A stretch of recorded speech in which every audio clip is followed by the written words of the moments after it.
A văzut moartea cu ochii, șoferul unui microbuz de rută a scăpat ca prin minune după ce un copac a căzut peste automobilul său. S-a întâmplat în această dimineață în apropiere de localitatea Cojușna din raionul Strășeni.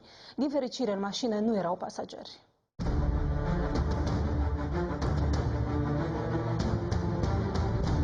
Șoferul se deplasa spre Chișinău. La un moment dat, un copac de pe marginea șoselei a căzut peste microbuz. Conducătorul auto a înlemnit de groază.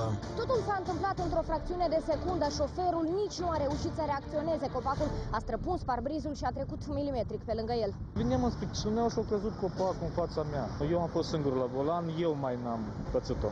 Speriat acolo un crac de ăsta a intrat pe sticla din față și pe lângă mine acolo.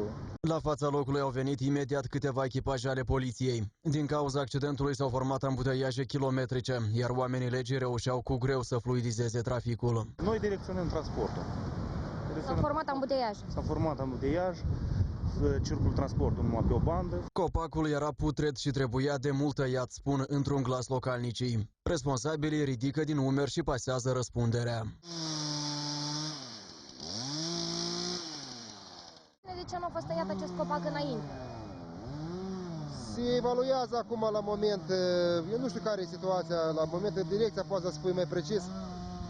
Era lipsa autorizației care nu a fost eliberată de către inspectoratul ecologic. Este vorba de extinderea drumului în cauză și pentru extindere știu că era planificat, dar care a fost cauza nu cunosc. Ei s-au adresat, dar mai departe n-au dus până la capăt prezentarea documentelor. Trebuia să aibă și depusul de cum cere de solicitare a autorizării de tăiere. Trebuiau deci să-și organizeze activitățile mai în grabă, dacă i-au văzut că situația este dură cu acești arbori. Oamenii legii investigează cazul. Nu este clar deocamdată cine va suporta cheltuielile pentru reparația microbuzului.